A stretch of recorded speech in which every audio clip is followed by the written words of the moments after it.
All right, good afternoon, everyone.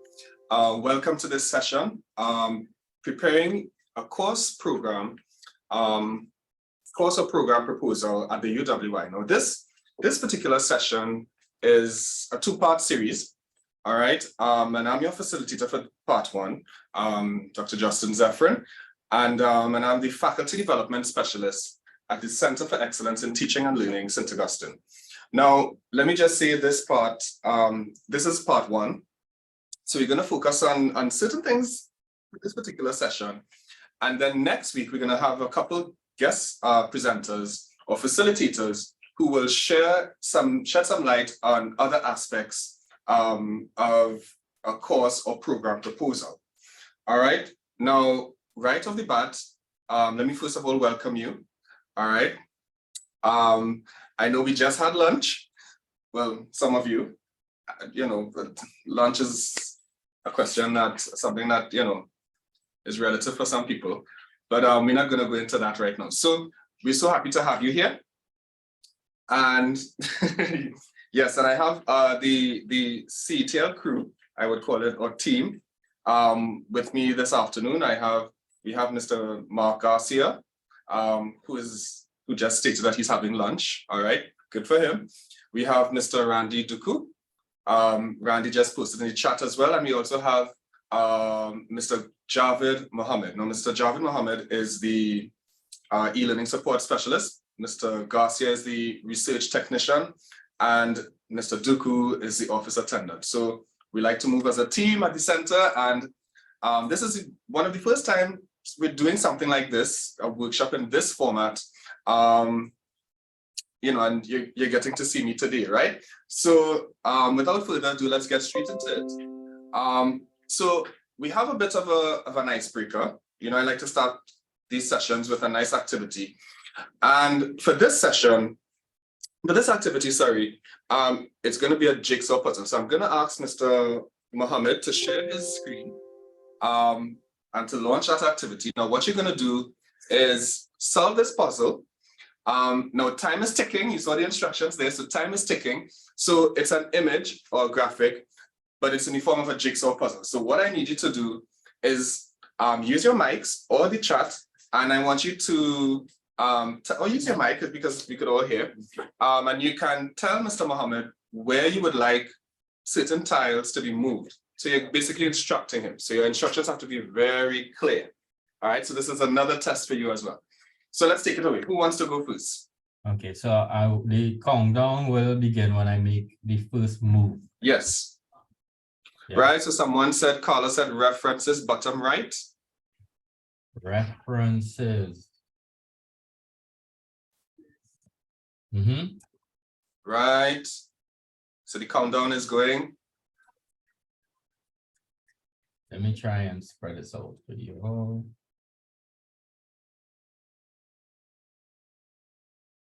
You can keep them at the side. Assessment, bottom left. Assessment, bottom left. General, Yvonne said general, top right. Top left. Right. Top left. Top left, yeah. And Carla said elements, top right. Stephen said description, top right. Where is description?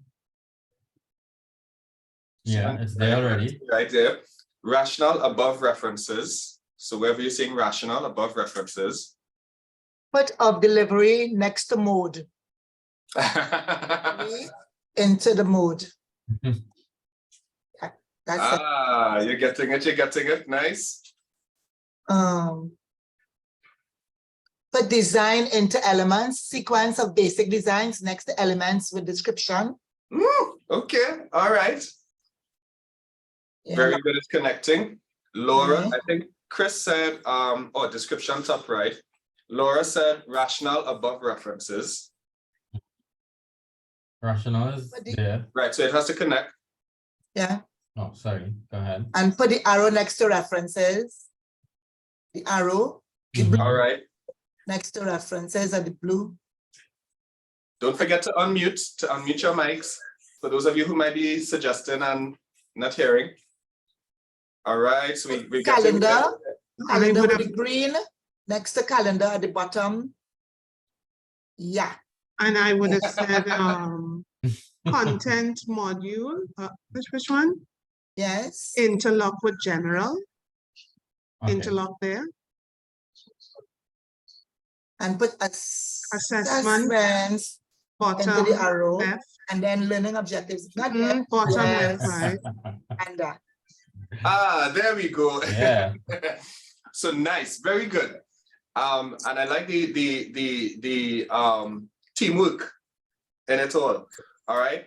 So yes, this graphic shows or illustrates the different steps or elements of any sort of curriculum design. All right. It must have these basic elements in order for it to be a very cohesive, well-aligned proposal. All right. So thank you so much for that, Mr. Mohammed. Let me just get back to sharing my presentation. So right off the bat, let me just get this loaded. And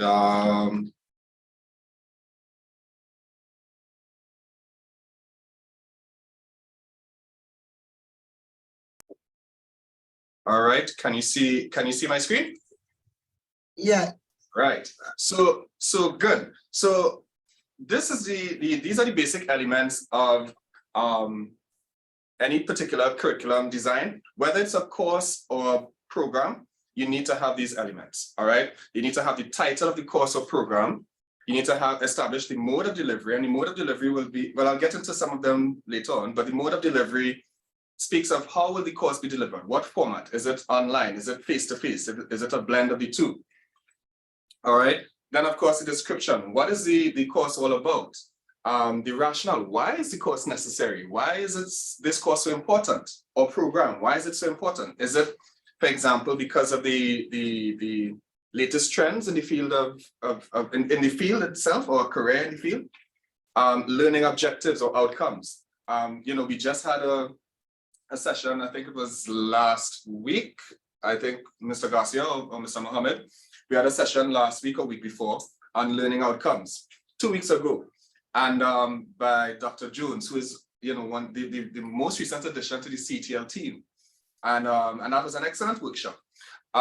We also have to have the content, all right? The content pertains to any sort of, the topics, the modules, the reading materials, the videos, etc., that comprise the course. And of course, the assessments, also the course calendar or schedule, and any sort of references that may be necessary. All right. Now, the objectives for this particular session, as we see here. So we're going to look at the different steps in the process at the UWI. All right, because it for some strange reason, it can sometimes appear to be a very pedantic process, but there's an easy way to get through it.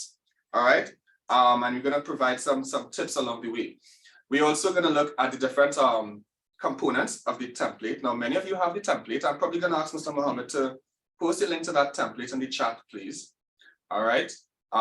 So some of you may have seen when you post the link and you would see it. Many of you may have seen this particular template, but it's important that you use this template to complete your course or program proposal. All right. It's important because, well, one is the official UWI template. So when it goes to the other reviewing entities, which we'll talk about in just a bit, and also what will come in next week's session as well, to be further elaborated on. But it's important when you use that template, you cover all the bases, everything is there. And when it goes to whether it's both the Board of Undergraduate Studies or Graduate Studies and so on, it's going to, it's not going to be sent back. All right, so that's one of the first things you want to make sure you use, the approved template. All right, and we just provided you with the link. That link is really for the course proposal, because even though you might have a program proposal, it must comprise, a program comprises different courses. So you will have to use this particular template as we see here. Now, we're going to look at different elements using throughout this particular session. We're going to look at try to start completing different elements, not all because of time, but we're going to complete different aspects of those templates, of that template along the way. And of course, ensure that there's alignment throughout. Now, remember in the previous slide, I showed you some of the different elements: assessments, learning objectives, course description, etc., content or modules. Now, when we say alignment, everything, just like the parts of a puzzle, as I showed you before, or in the icebreaker, everything must work like this. And this is what we call alignment. It must be a cohesive whole. So in other words, your learning outcomes are tied or inform your assessments, yeah? Which are also tied to the modules or the topics that you will cover and so on. So it must work like a cohesive whole, like a synergy, so to speak. All right, any questions thus far? So we have a question from Chris. He's asking if Right. the course calendar is missing. Right, Chris. So that's not a problem. The course calendar, I think, is something that is mandatory for the undergraduate part of it. But we can also provide, I'll send you a link later on in this session, and Mr. Mohammed will send it later on this session, by the end of it, where we can get further resources. All right, and that the template with the course calendar is there as well. But if the course calendar is missing in that one, there's another template that has the course calendar. So it's kind of two, because one is being phased out and going into the other. But that course calendar is mandatory for undergraduate studies or courses or programs, but it's becoming mandatory for graduate studies. So that's why it's kind of like a phase, a transitionary thing. All right, so just keep that in mind. All right, any other questions, Mr. Mohammed? No, go ahead. Okay, and anybody feel free to use your mics and we could address some of the concerns along the way. All right, so when we think of a course versus a course proposal versus a program proposal. Now, there are different things that we look at here, but they're kind of part, how to say it, boy, they're connected. All right, now you might have a simple course proposal, all right, and that's perfectly fine. You have a course proposal, and that could stand on its own. But then you might have a program. Now, program comprises courses, as I mentioned earlier. So you want to distinguish between the two. The program is like the broader part of it, but the program comprises different courses. All right, and the course could stand on its own if you're making a course proposal. So let's say if it's a single course, let's say, for example, Ling 1001 or LITS 6004 or Cuttle 5106. All right, because I see we have a couple Cuttle students here as well from past cohorts, and even the current cohort. So those are individual courses, but very often a program, well, not very often, all the time, a program comprises multiple courses. Now, a program could comprise, let's say, depending on the graduate or undergraduate level, a program may comprise 30, sometimes 30-something courses, 33, 34, 35 courses, depending on the credit rating. And a graduate program may comprise, depending on the field and the credit rating and so on per course, it may comprise different, sometimes 6 to 10 to 12 courses. It depends, right? Of course, if it's a graduate, if it's a diploma or a graduate certificate versus a graduate degree, all right? So keep that in mind. But nevertheless, the review process is the same, all right? It's the same. So, and what do I mean by the review process? And I'm not sure if my animations are gonna be a little thrown off here, but we'll see. The review process is the same in that you have different entities that will review this particular proposal, whether it's a course proposal or a program proposal. So these are some of the entities that we have here. And let me just say this as well. These entities will be, yeah. So these entities, I think my animations are probably going to be thrown off a bit, but we'll kind of get through it. These entities, some of these entities will be presenting in next week's session. All right.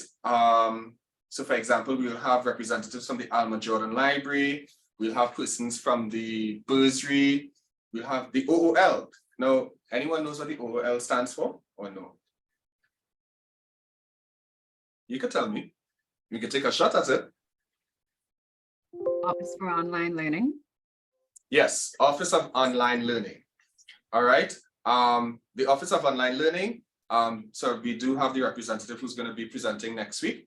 And these persons are going to field different questions. They're going to do some mini presentations and present, do some mini presentations and field some questions that any of you may have along the way. Because we really want to ensure that this is a smooth process for you. All right. Do you have any questions thus far? Yes, just a confirmation. So would it be in a proposal simply to include all of the courses? Or is there something additional that you have to do when you're proposing a program? All right. So there's just a different, you have different templates when you're proposing a program, when you're doing a program proposal. So the program proposal, basically, you're going to have a template that outlines the general aspects of the program. And then you're going to have the course outline templates or templates for the course outlines. So you're going to have a couple more forms to fill out with the program. Okay. One of them, of course, being the overarching program template, where you outline the market research or the demand for the program, the credit, the entire credit weighting of the program, or how many credits does this program comprise? What else? The structure of the program, what courses are in year 1, what courses are year 2, etc., depending on how long the program is set. And those sorts of overarching bits and pieces of material, yeah, or information.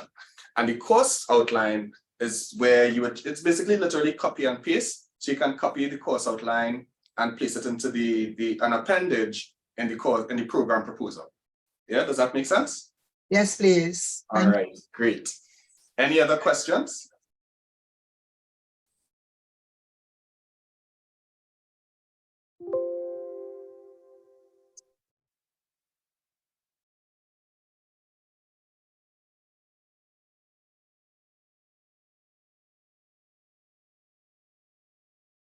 No questions in the chat.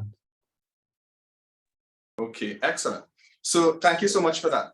So as we see here, like I said, part 2, which is scheduled for next week around the same time, it's going to be quite interesting because we're going to have those guest presenters who will share. Basically, what I ask them to do is provide some insight on what they are looking for. So at least when you submit it to them, you kind of hit the nail on the head and you don't have to go through different iterations and back and forth parts of the process, which could make the process, which tend to make the process a little longer or more pedantic. So I think in doing so, once you get that insight in terms of what they're looking for and what their suggestions might be, then you now could tweak where necessary and make it a shorter process. All right. So we're looking forward to that. Now, like I said, because this is the first time we're doing a presentation of this sort, using this particular kind of software, it's going to skew things a little bit, which we tested, but for some reason it's working like this. All right, so one of the things we have here is this process. So the proposal process, the review process is quite, could seem quite long. Now, this is just half of the process shown here. On this top right side here, we have the faculty board. You see it highlighted in green and so on. And what it has here, this part of the process is where you make your proposal and you have your faculty or colleagues or fellow colleagues in your department or your faculty or whatnot, who will, you share that proposal with them. All right, so on a faculty level, it gets some sort of review and or approval. All right, so this might be at your faculty board meetings. or even before your faculty board meetings, you might share it with a small committee. You might have a curriculum committee. I don't know, some faculties have that. So you share it with your committee and by extension, your faculty board. And then once you get that approval on that level, you take it up a notch. All right. Now that would take us to the left side of this particular graphic, where you see CETL and the library, and the bursary should be included in that. All right. So those are the entities that will be reviewing, and even the OOL. Those are the entities that will be on the next tier. All right. So once you get the approval from the faculty level, then you go to the other entities, the CETL, the library, the bursary, the Office of Online Learning, and so on. And anyone knows why we're recommending that particular protocol or process? Why faculty board before we go to the other entities?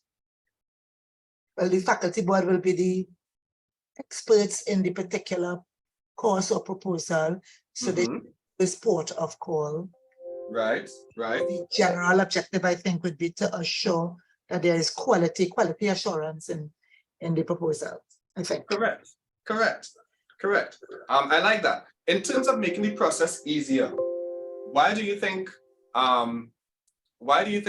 it is necessary to go through the faculty board before we go to the other entities?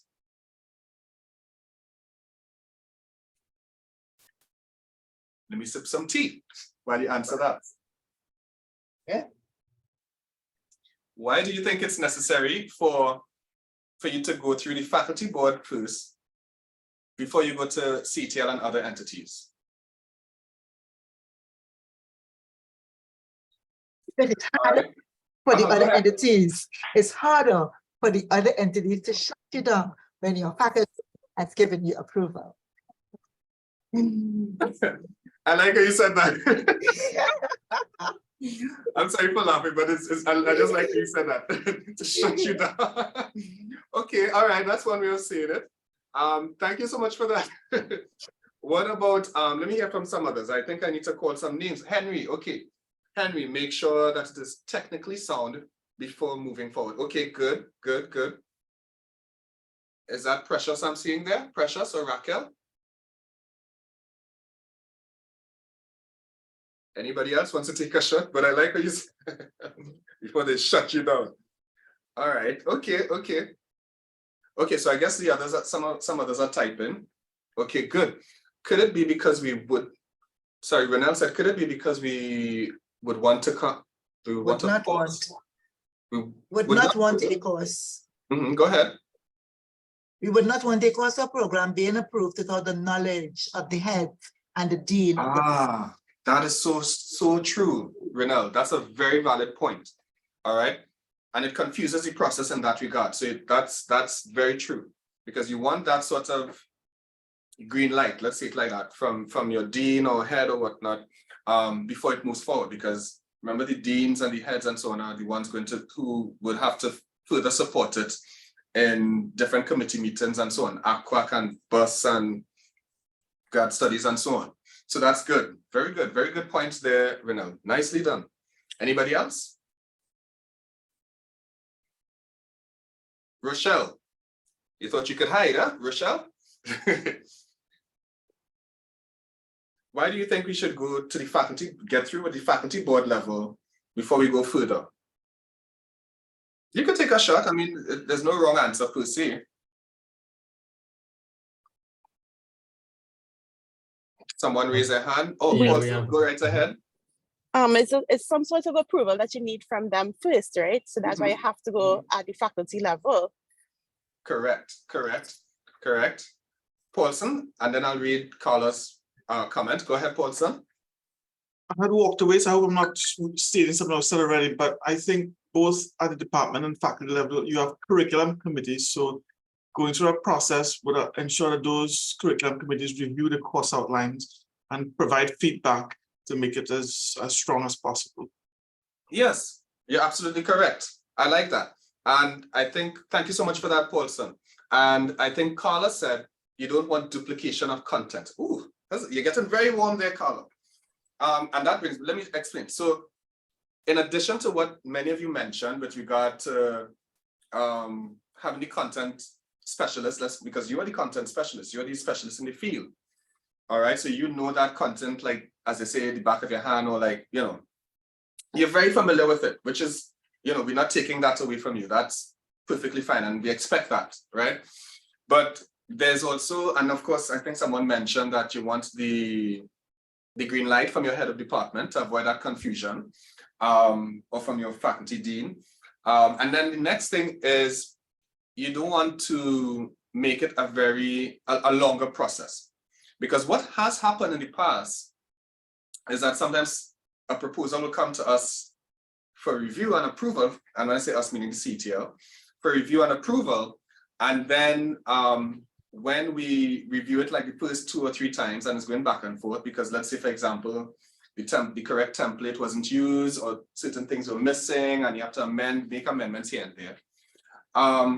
And then once you've gotten that, then sometimes, so you might want a preliminary review, right? Let's call it like that. But then the preliminary review becomes more of an official review, because it's like 2 and 3 preliminary reviews. And then it goes back to your dean, because your dean or faculty or department heads didn't see it initially. And then they make further changes, right? And fundamental changes at that. And somebody stick a pin in that. What do I mean by fundamental changes? I think, Paulson, I'm holding you to that. So just remind me, please. And then, so your dean or head of department makes certain changes. And now you have to send it back to us to go through that review process, the first, third, second, whatnot, to get that approval, the official approval from the CTL. When really, if you had gone through the department, so you see that back and forth that I just mentioned, right? So to avoid that, if you go through your faculty board, right? Once it's approved there, because you iron out all the kinks with regard to the content and so on, and the structure of the course, right? In terms of the different modules and so on that need to be there. And then it goes to the CTL and other entities who can look at the curriculum, who can look at the, you know, the library resources and the financial, the budgeting and so on for it. And it would allow for a smoother process. All right, so think of it like this, guys. So tier 1, you have the faculty board, right? That's with the heads of departments, the deans, etc. Tier 2, you have the other entities, so CTL, the library, the bursary, etc. And then once it's approved from all those entities, then it goes to ACWAC. So let's say that's tier 3, right? ACWAC, or Office of Graduate Studies and Research. So that's tier 3.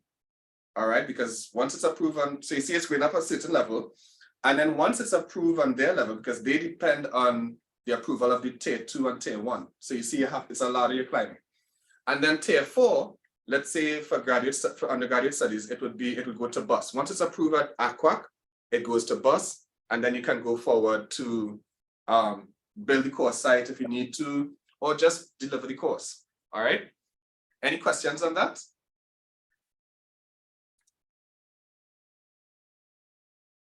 Excuse me. Right, Dr. Yes.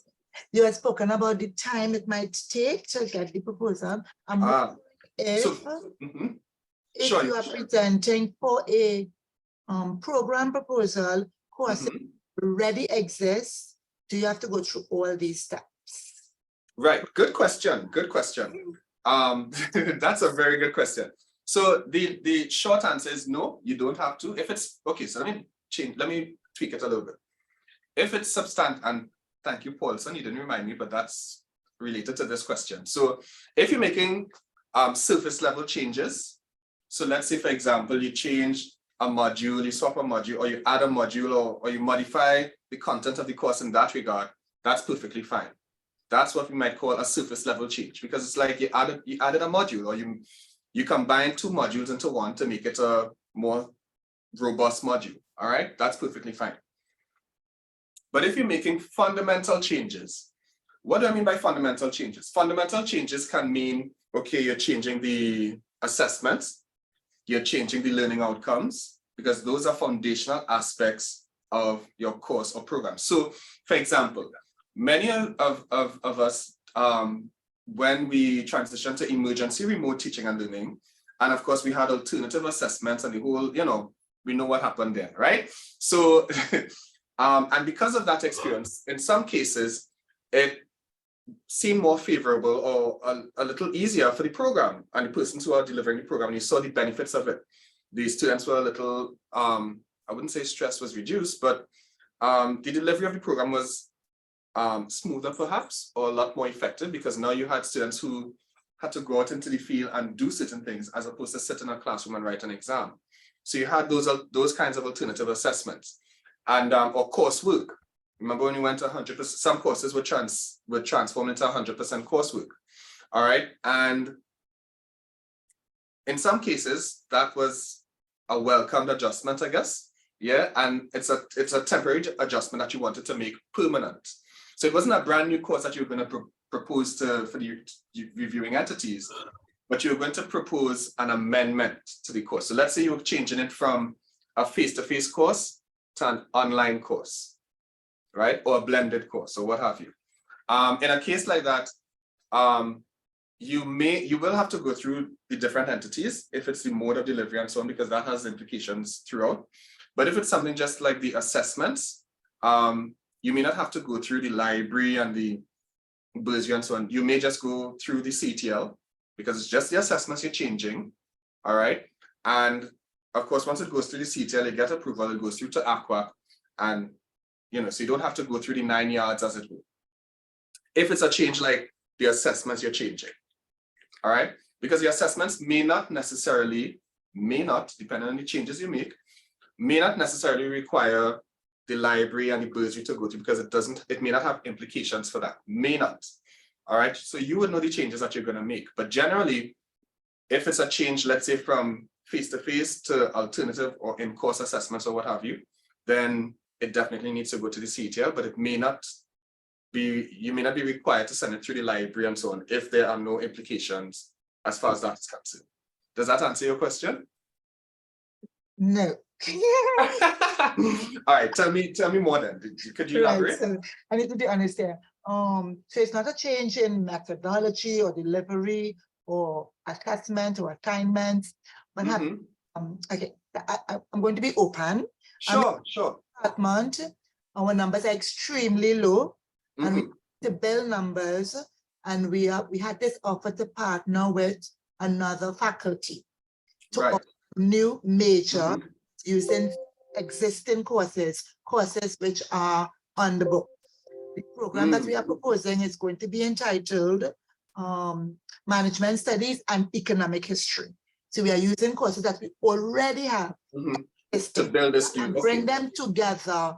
We need to go through all of the steps, because it's a new program, but the same thing is going to be taught in the same way that has been taught, in terms of mixed in terms of interactive face-to-face as well as online, all those things. Yeah, I would say that's a funny one. So when I say funny one, there's no different answer, but it's different because it's something that the campus isn't used to. Yeah, or the university isn't necessarily. I'm not saying it's never been done, but it's still adjusting to that normal. Yeah, let's call it that. Yeah. So in a case like that, you probably will have to go through the full process, and I'll tell you why.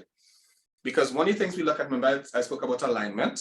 So you would have to, because it's courses that we're pulling from two different departments, let's call it that, or two different fields. Two faculties. Right, and faculties, we're gonna have to make sure that it's well aligned and that the logistics are suitable. From the bursary side, they would look at staffing and so on, if any additional licenses are needed. I'm just calling random things, but that would come under bursary. If any additional staffing may be required, or if there's any changes to the human resource aspect of it, the instructors, the lecturers and so on. Who's going to account for that? Who's going to, you understand what I'm saying? Because now it's a partnership, so you need to kind of identify what is coming from where, right? And so that needs to be, you need to be very mindful of that. So in a case like that, I would say you go through the entire process. Resources as well. From a library perspective, they may need to see, okay, what was assigned to let's say to Classrooms one. and- Exactly. And timetabling. Exactly. You know the thing, man. So, right. So I wouldn't say that you should just go to one entity and then it ends up being a longer process, because halfway through you realize you have to go back and you have to look at it. Like, I would suggest that you go through the full process, and wherever some entities may say, okay, so right, okay, this was right, okay, think, you check, and you move on. So if you get, I wouldn't say a blind, but if you get a smoother path along the way, that's perfectly fine. But at least you know you went through the process, and it is a robust, it meets the requirements, the program meets the requirements. Yeah, does that make sense? Yes, and should we also state when we are making the proposal that these courses are already on the books? That should that help? Yes, that would definitely help. And sometimes too, even though courses are pulling from different faculties or departments, those courses may need to go through some sort of review. Because let's say, for example, a course that was offered many years ago, you know, like every 3 to 5 years, a program or course needs to go through some sort of quality assurance exercise. So sometimes in a case like that, what I've seen is that because let's say a program, I don't want to call specific fields because, you know, I don't want to do that, but a program in, let's say, I'm using an analogy, I like to use visuals. So a program in this cap, right? I don't know if you could see it.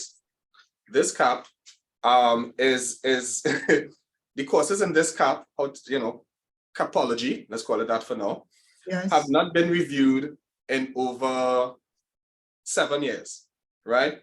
So in the process, it would be best for the when making this merge between caps and bottles, right? I'm just trying to make it real for you, right? Caps and bottles, because this is what you want to merge to make a product, let's call it that, right?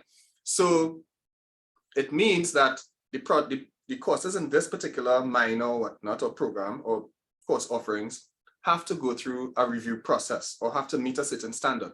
So it would be best that you submit the entire thing, you go through the entire process so that the courses in this cap field, right, would meet that standard. It's kind of like hitting 2 birds with 1 stone. I don't mean to be cruel to animals, but it's just a metaphor. So what you're trying to do is to ensure that it meets the requirements. Because remember, if they're offering this as a new program, you can't offer it as a new program, but then the courses have not been reviewed since 20, however long, right? Right. So keep that in mind. So the short answer is yes, you have to go through the entire process. And I just highlighted the reasons. So hopefully that answers the question. Yeah? Yes, please. Yes. All right, great. Thank you so much. So we have a question in chat. Sure, go ahead. Do all courses existing and new or revised be placed on the template provided above? Yes. If it's being revised, it depends on what the revisions are. So if it's a new module, I would recommend to be on the safe side to do it, put it on the template, because you don't want, when you suggest, I think it's supposed to be, yes, it's supposed to be, because when it gets to ACWA, that's what they ask, and then you don't want to ACWA to refuse it, and then you have to go back to the drawing board. So put it on the template. I think in front of the template, you're going to put a sort of, I don't want to say a blurb, it's not that short, but you're going to put a sort of rationale.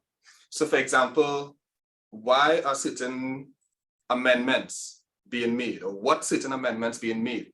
So you have some sort of context, all right? And that's also what the whole template would allow. So if you're suggesting that students do the course changes from formative or end of term assessments to in-course, 100% in-course, then, you know, part of it, we would need to see that on the template, because we have the whole course context there. So we know exactly what is aligned with what assignments, what new coursework assignments are aligned with certain learning outcomes.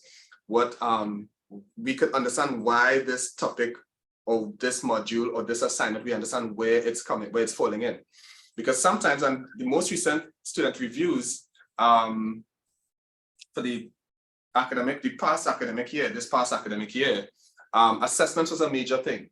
All right. So we want to make sure that we address that. And that's one of the reasons we want to make sure that we have this synergy, all right, that we have alignment. So for those reasons, yes, we would need to put it on a template. All right, no problem at all. So as I said, once it goes, you have the different tiers. First tier, right, faculty board. Second tier, C tier, library, bursary, OL, etc. Third tier, we have ACWAC, right? The ACWAC stands for Academic Quality Assurance Committee. And that comprises like the faculty deans and sometimes the HODs and CTL representatives and so on. So that's why you see you have to get the buy-in or the green light from your faculty deans, right? So once it gets to ACWAC, it's approved. If not, it goes back down all the way to the faculty board. So once you get approval by CTL, etc., ACWAC, etc., or Office of Graduate, the Office of Graduate Studies. In undergraduate, it'll go to BUS, Board of Undergraduate Studies, and then you get that green light, and that's it. All right. So I hope that clarified the process, yeah, of the course reviews. And this is the entire process here. Sorry. So I think because my PowerPoint it's the animations I had are just creating slides on their own. So that's perfectly fine. So this is the process here, as I mentioned. So you see, it goes from the faculty board, which is right here on this level. I think you could see my cursor, correct? Not yet. No, you're not seeing it. Okay, well, that's perfectly fine. The arrow that's pointing down, that's the first step, tier 1. All right. Then notice it goes on the left side with this arrow on the left, pointing the horizontal arrow that goes to that points to CTL and the library. All right. And then we have at the bottom the arrow pointing up, which goes to the academic board. All right. And from there, it goes to banner. I see we have a banner representative here. Maybe we could probably ask, I don't know if it's okay to ask you if you want to share something now, or if you'd like, we could invite you next week to present as well on behalf of what banner would need. You could tell me. We could talk about it. Yes. And we can, yeah, but I was actually wondering where was academic board in your list of entities, because I don't recall seeing academic board there. Right. Yeah, but everything comes from secretariat to us. That's after it goes to BUS. Yes. Yeah? Yes. Okay. Right. So excellent. So I don't know if you're seeing the graphic on my screen. No? I am, yes, I'm seeing. Okay, good. Right. So we have the academic board there. So I think I forgot to mention that earlier. So thank you so much for that.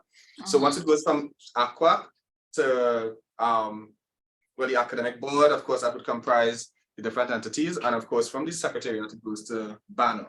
So in other words, you can't go to banner by just a faculty board approval. It has to go through the whole different tiers. All right. Yes. Yes. And of course, when it goes to banner, that's really when the course is being offered or the program is being offered, as I mentioned before. All right. Anything you want to share on that, Ms. Dickinson?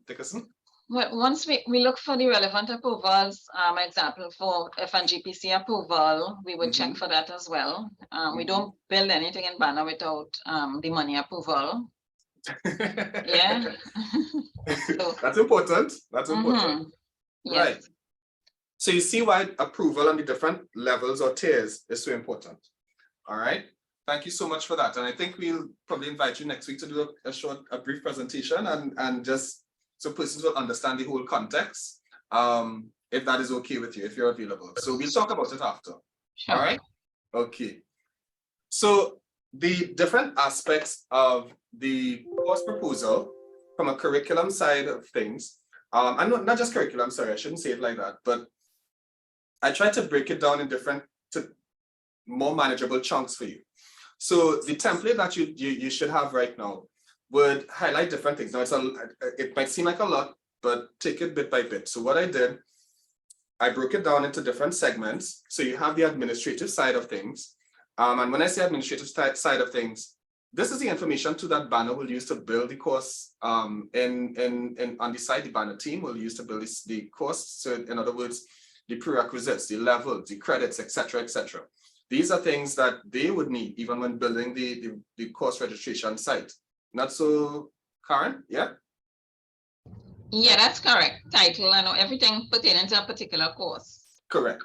So excellent. So the administrative side of things, you're going to have to establish the prerequisites, the levels. So whether it's a level 1, level 2, level 3 course, or a graduate or an undergraduate course, all of these things you need to identify. The credit weighting. So is it a 3 credit or 4 credit or 6 credit or a year-long course, etc. And we do have a document that we provide closer to the end of this session, along with a list of other resources that help you in calculating the notional hours and the credit weighting. So that would definitely be of assistance to you. So it's not that you copy and paste it, it's just a guide, all right? So keep that in mind.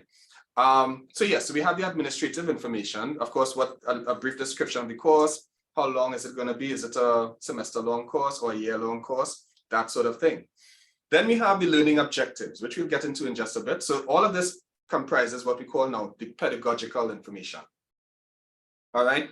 So the learning objectives or learning outcomes, we sometimes use them synonymously. The content or the modules, the mode of delivery, if it's blended, online, face-to-face, etc. And of course, the teaching methods, you will see that in the template that we just sent for you. And the assessments, all right?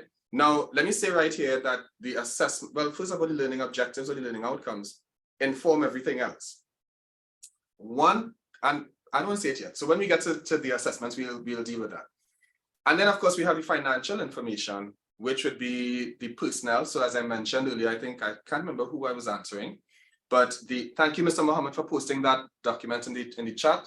So guys, keep a record of that because it's definitely a big help when it comes to making, especially a program proposal and course proposal. So at least you know how you have a guide on how to calculate it. So it doesn't get, when it doesn't come to whether CTL or grad studies or, and it goes back because the credit weighting is all for, doesn't match what the university has. All right, so back to financial information, the personnel, the human resources. So, and when I say human resources, it's staffing for the course. So who's going to be teaching the course or courses if it's a program? Because of course that would have financial implications, all right? So you have that, you have to study that. The equipment, if there's any sort of licenses that might be necessary, hardware, software, if there's a lab fee, for example, if there's, different things that might be necessary in order for students to successfully complete the course or for the course to be effectively offered. Logistics, library resources. So for example, if the library needs to purchase a particular resource, whether it's a journal or some sort of, information, IT content and so on. So they would need, even if it's a podcast, an interview or something, the library is there for that. And they would elaborate on that next week when they come to present and provide some insight in that regard. All right. So when we think of administrative information, some of it I just mentioned. So we're thinking of who's offering the course or program. And I know we just spoke about that, right, Dr. Matthews? So if it's a joint faculty situation, a partnership, or if it's one faculty, or you're borrowing courses from another faculty, that sort of thing, or that sort of thing. So if it's an interdepartmental thing, that is definitely important. Even if it's not an interdepartmental situation, we need to know where is this course coming from? Yes, we know it's the UWI, but what faculty, what department is it coming from? Because that is something that, again, Banner might need to know to build in their system. Or, and I think it's also on the certificate, the graduation certificate, correct? Yeah? So keep that in mind. Then, of course, who is this program for? So the target group, is it undergraduate or postgraduate? Is it for first year students, final year students, etc.? When will this course be offered? So for example, if the course comprises some sort of internship, some courses might be offered in the semester 3 period because internship is a little easier to organize there. Or some courses may be organized in semester 2 because of a particular practicum they have throughout the program. All right. I know, for example, social work, they tend to have practicals. I think every week they have a practicum to finish or to do, you know, an ongoing thing. So keep that in mind. Is it an elective? Is it a core course? Is it a co-curricular course? And by extension, the prerequisites that might be necessary to even enroll in to be accepted and to be enrolled in the course. The credit weighting, as I mentioned before, among other things, is offered for part-time or full-time students. So keep that in mind. And if you look at the template, we see exactly where that information is coming from or where it needs to fit. So if you have a course, so for example, some of you may have a course that you might be thinking about. All right, now would be a good time to insert those pieces of information. If not, you might be thinking of a course you want to tweak or edit. By all means, you can definitely put that content in there. All right, and so I'll give you just about 2 minutes. That's easy information. 2 minutes to insert that information while I take this question. Listen to this question from Paulson. All right, Paulson, go right ahead. The course code, who determines the course code? Right, good question. And I know Karen could probably chime in here, but the course code is more of an administrative thing. Now, if it's a graduate course, it would normally be 6,000 something. If it's an undergraduate course, of course, it will be different. So Karen, do you want to elaborate on that or chime in? Yes, with respect to the course code, most times the faculty would recommend the subject code that they would like, for example, MGMT, right, or MKTG. They would sometimes, most times, recommend the subject code, and they of course will indicate what level the course is taught at, whether it's a level 1, a level 2, or level 3. So sometimes they will indicate the very first number for the course number, and so we would know too that in addition from stating that it is a level 1 course, they may just start the course indicating it starts with a 1 or it starts with a 2. With respect to the actual numbering of the course, let's say the faculty would like their course code to be numbered Management 1008. We would check across the campuses and check whether that code is already in use. And if it is already in use, we cannot use that. It cannot be reused for the faculty course. So most times we have to do the numbering of the course, the actual numbering. Excellent. Thank you so much, Karen. It's such a blessing to have you here because I think you share that kind of insight that people need. Okay. Paulson, does that answer your question? Yes, very much so. Just curious though that if we have retired courses, whether those numbers can be reused. Good question. Karen? For example, if you have, let's say, Management 1001 and the course has never been used, let's say 10 years ago, that's what you mean? It hasn't been used in, let's say, 10 years ago or whatever. You want to know if you can reuse that particular course code, yeah? As if it's off the books now. Yeah. I believe we can, as long as, because the campuses will do what you call the harmonization exercise, right? Usually we would not, but if for some reason the course does not exist, no campus is using it, and you want to sort of revive that course, if it's carrying the same title, same course code, same title, yes. If the title is different from what was used before, no, we would not recommend reusing that particular course code. Excellent. Thank you. Paulson, does that answer your question? Yes, thank you. Excellent. Thank you so much for that, Karen, and Paulson for raising that that question. Sorry. Go ahead. Please, before you go on, I just wanted to clarify. So, Karen, when you say we check the if the course codes exist, by we you mean Banner? No, by we I mean across campuses, all campuses. No, who is the person, the entity doing the checking? If any particular campus has to build courses in Banner, or if you want to refer to it as the Banner offices, all of the Banner offices, or some are referred to as the SAS units. We check across campuses because we don't have access to Banner across the different campuses. So we check across the campuses with the Banner persons, the Banner heads.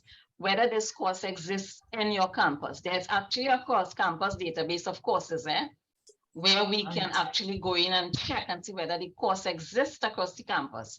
If the course exists across the campus, we will do further checks as to what the credits on the course, the actual course title. So you may have a subject code and the title, if it differs in any way, as simple as an A or an N, we classify it as it is classified as a different course.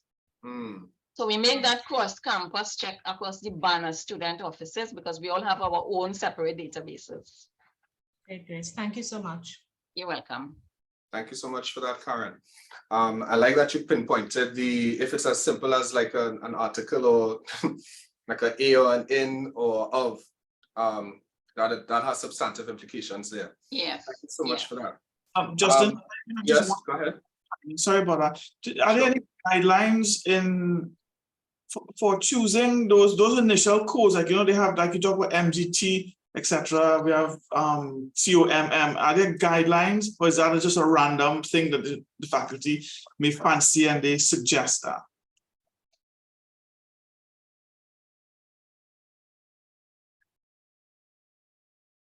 Is that, I think, Karen? Yeah.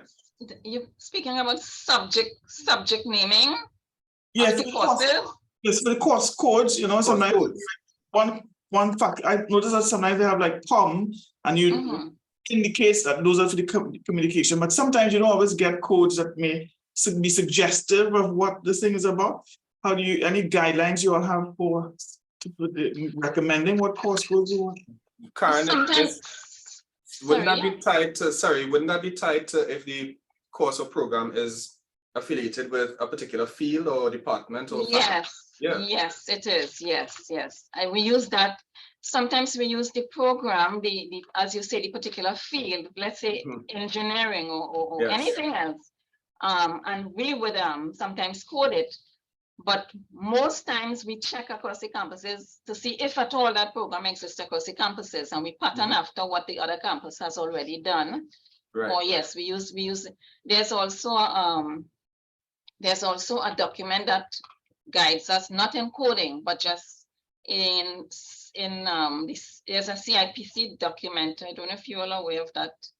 It's an international coding document where we code programs, but it doesn't devise the subject for the course or the program. But once we build programs and we devise a subject according to what the subject matter is, we've patterned the course codes after that program code or the subject code for the program. It's patterned after that. Yes.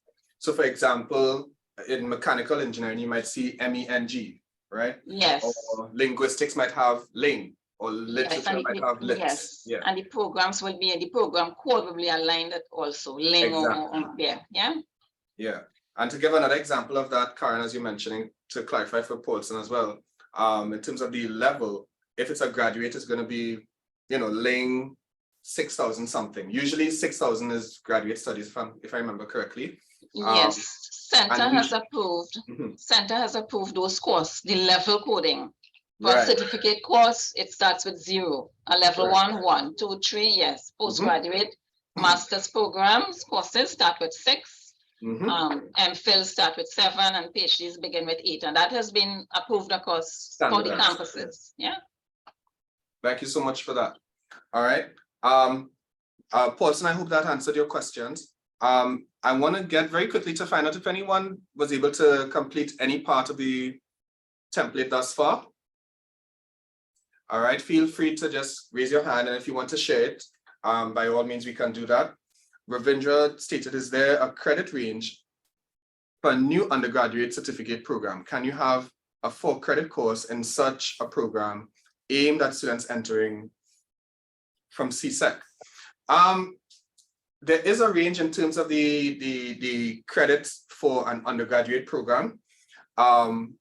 In terms of a certificate program, I think I can't remember the exact credit range or limit, but there is a limit for an undergraduate certificate. So for example, a certificate in, I think they have a couple certificates in music and creative arts and so on. They have certain credit, I want to say limit, let's say limit for now. because you might have a maximum of the credits that can be offered to be deemed as a undergraduate certificate. Now it doesn't mean that you have to have the same number of courses for all undergraduate certificates, because some courses might be weighted at 2 credits because it's not, that's just the structure of the program. It's not as heavily weighted. And then some courses may be weighted, have a credit weighting of 4 or 5 or 6 credits because it might be a year-long something. So in that regard, to answer your question, yes, there's a credit range or limit. But in terms of, let me see the second part of the question, can you have a 4-credit course in such a program? Karen, do you know that to be possible if you can have a 4-credit course? I know you can have a 3 or a 2, but I'm not sure about 4. In a certificate program? For someone entering from CSEC, like a pre-qualifying course. Does that work there? I do recall. Rochelle? Why? Rochelle? I know Rochelle built a lot of the programs in Banner. Right. I don't think so. I don't think so. But definitely, Ravindra has his hand up. Go ahead, Ravindra. Yes, good afternoon, everyone. And yeah, what happened? The FFA is developing a new certificate program. We are actually sort of merging 3 of our current certificate programs, but I cannot recall any of the programs having more than 3 credit, but one of the departments are proposing 4-credit courses, and they are a bit insistent on it. So we have left it in the program, but you made an important point that all the courses doesn't have to be the same credit weighting then. So if I guess one, there's examples of 4, one could be a 2 if the average is 3. But I wasn't sure if there was a limit, because I'm thinking if those 4-credit courses are accepted at the various levels, it might be like over 30 credits, like 32 credits. So I was just wondering if so there was that's where the first part of the question came in about if it's their maximum, and then is it normal to have a 4-credit course in a undergraduate certificate program, where it's geared for students coming out of CSEC, their first year at university and that sort of stuff. Right. So if that is the case in terms of instead of a pre-qualifying thing, if it's an undergraduate course, so let's say the student is already in university, in the university, and has a course that they're trying to complete, right? Whether it's part of a certificate program or they're taking it as an elective, if possible, because you could determine that. You can have 4-credit courses in the undergraduate level. So that's 1, right? This is, of course, separate from like a pre-qualifying course, like to enter the university. So this is taking into account that the student is in the university already, is in that program, and is doing a 4-credit undergraduate course. All right. So yes, that is true. In terms of the credit weighting for each course, remember it's relative to the contact hours and those other aspects that comprise the course. Yeah. So that document within the notional hours. Will definitely help in that regard. So you would know, it gives you a sort of bird's eye view or sort of estimate of what would be suitable for a course to be a 3-credit, a 2-credit, or even a 4-credit course. Yeah.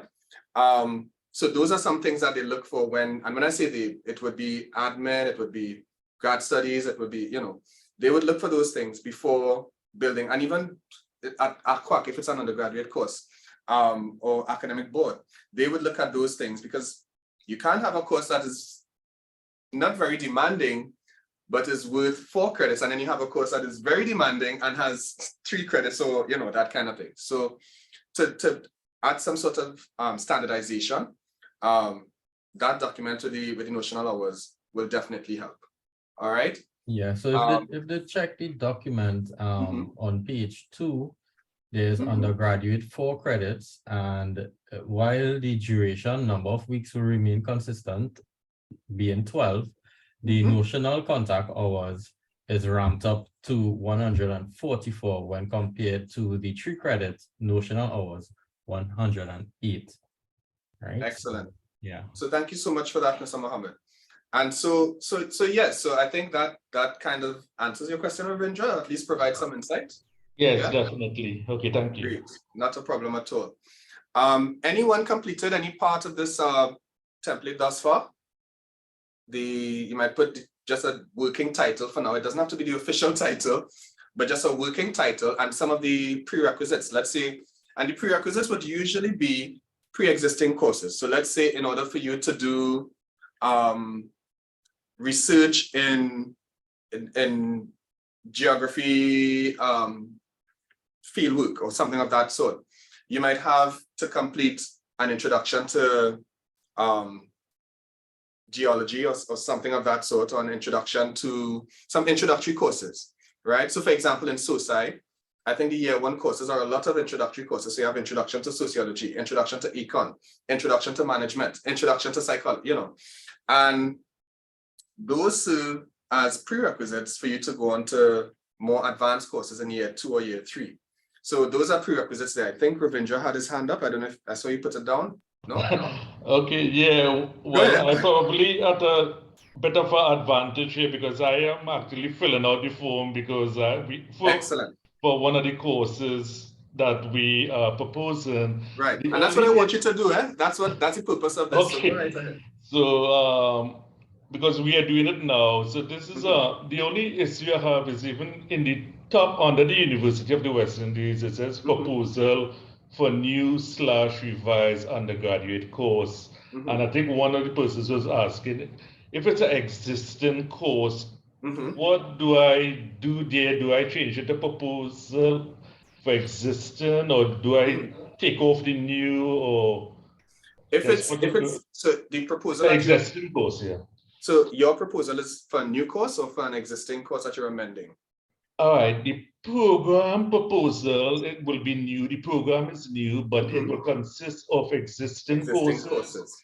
New courses, and what I'm calling revised courses, based on when you was talking about these surface level and fundamental changes, I was trying to see how much changes we made, which one was, if is it revised or is it still existing and that sort of stuff. Because I actually had 3 terms. I had existing if it made very little change. Then revise if we made changes like in the assessments or learning outcomes. And then we had new if we created a new course, if we combined 2 well, courses. here's what you could do, because it's a work in progress. For now, you could keep it as a new course, and that's what I'm suggesting to you. Yeah. You could because you can always do a sort of, I don't say a backward design approach, but using the same idea of a backward design, you could always go back and change that preference at the top where it says if it's a new or revised. You could always do that retroactively. But for now, you really just want to get the content, because sometimes you might start with something as it's being revised, and then halfway along the way you realize, no, this is really something totally, because you want to go in a certain direction. All right. So that could I'm with you now. Okay. Great. So don't worry about it. All right. So campus and faculty, I have St. Augustine, and I put a semicolon and I put faculty of food and agriculture. Excellent. Good. Go ahead. And school department or center, I put department of food production. Course code and title. We know how you put it, like the subject AGRI, and I put XXXX. 4 capital X, XXX. The name we proposed is agricultural biology. Nice. Semester and level, I put semester 1, and then I put a semicolon level 0, because I heard Ms. Dickerson said the undergraduate courses, I believe they start with a 0. Not the undergraduate, the certificate. Yeah, the certificate courses, that's right. And even I believe our diploma, we have a diploma in agriculture. I believe those start with 0 also. And then the BSc first year start with 1. Level 1, yeah. All right. All right, go ahead. So you're listening, man. Okay, go ahead. All right, prerequisites enter or statement. I put none. All right, co-requisites, that's something you need to do together with it. So it's none. Anti-requisites, if I believe, is something that you cannot do if you're doing it, and that's none. Right. And course type, it's So a you just core made my course. work easier because you identified what each of those. Oh, okay. So go ahead. Go Yeah. ahead. Course type, well, you have to choose one. So this is a core course. Nice. So let me ask you something, just based on that alone. So is it that this course is the first course in that certificate program? That's correct. That this will be. And I was only able to get yeah. that. I was only able to get that because you mentioned semester level, etc., etc., etc. Yes. So it's easy to kind of decipher. Okay, this is a beginner's course in this particular program or field, and whatnot. Okay, good. Right, And, because since it's a certificate, it will be a 2-semester course then, and so this is semester 1, and then of course you have semester 2. So how we were thinking about it is having 5 3-credit semester 1 course of 15 credits, and then having 15 and having the certificate 30. Right. And we thinking that was a good number, but nobody was sure. Should it be 24? Could it be 32?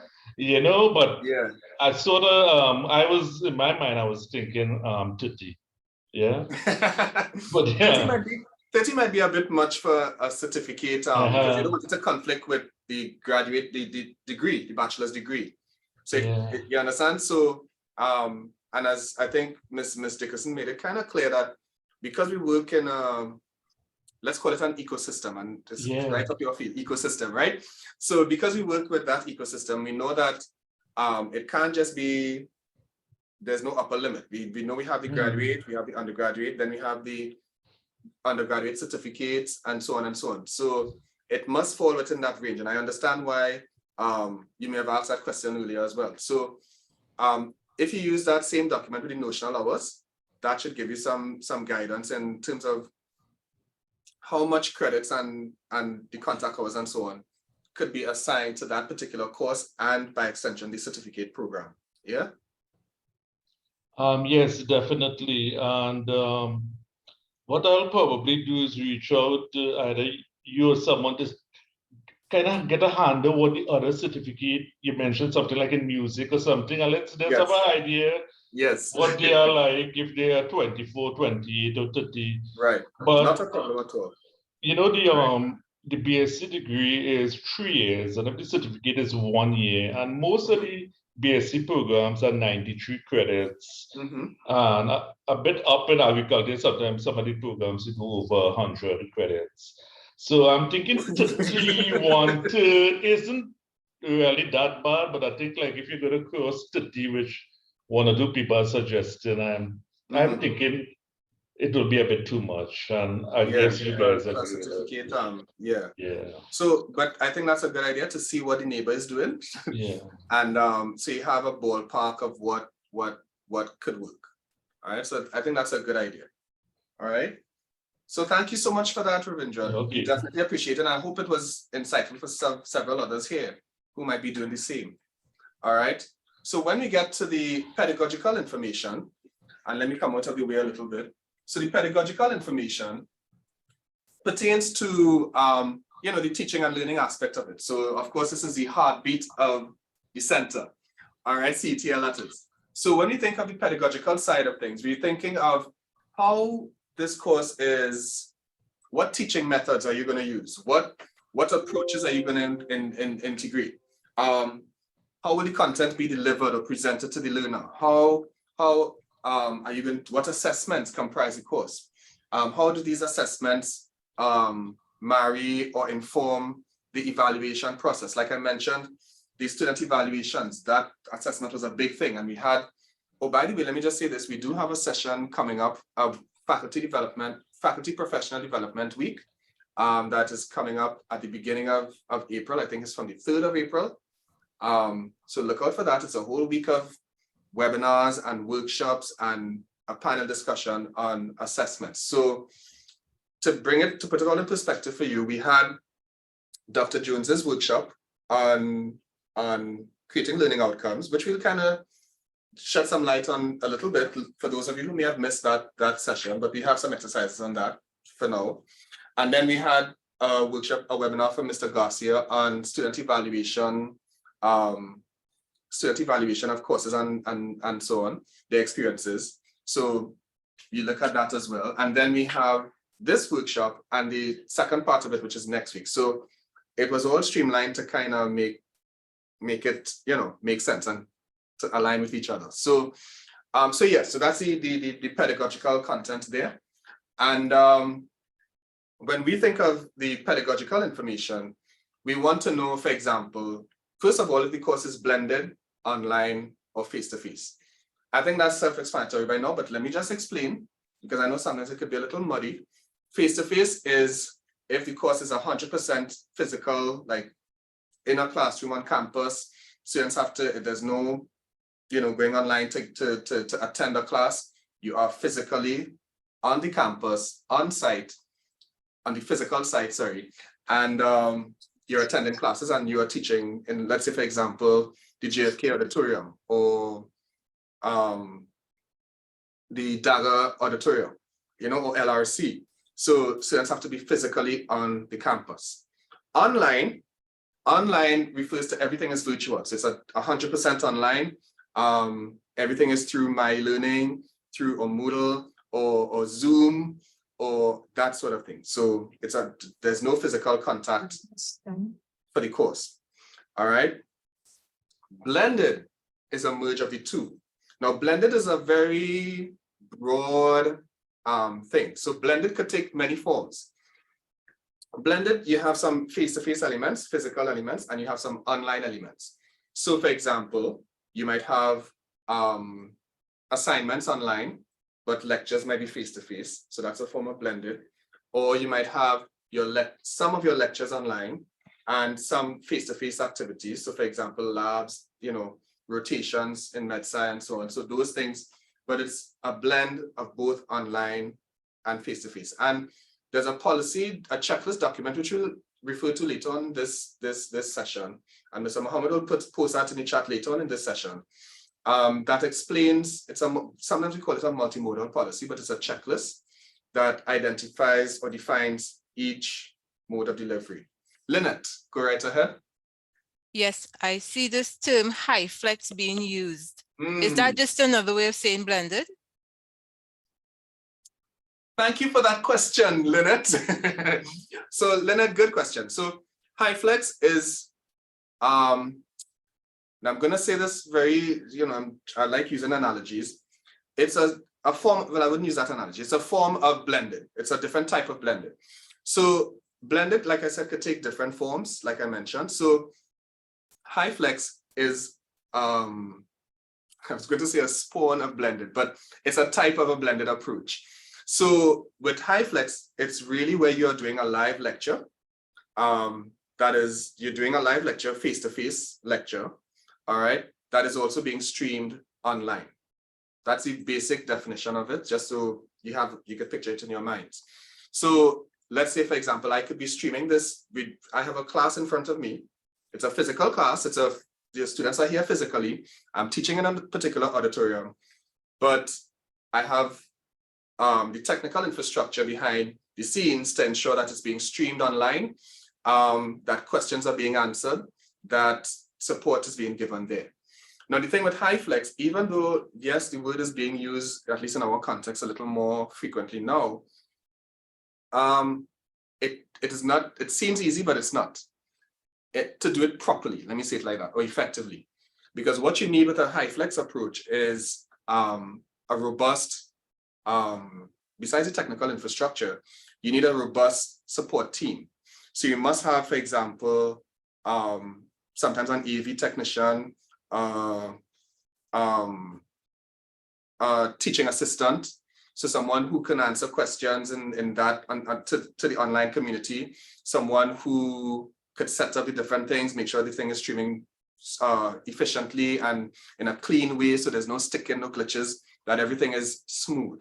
So it's not so much that the students in the face-to-face class or physical class are benefiting because they're engaged, but the students in the online who are streaming are left in, in the desert to struggle because they just have to look at this recording or look at you teach the physical students and just forget about their questions, forget about them. So the HiFlex model is something that the term is being used and sometimes it's mistaken for something totally different, but it's under the umbrella of blended.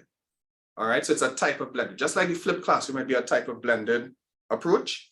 And flipped is really where you just give reading materials to be done at home or videos and so on to be looked at home.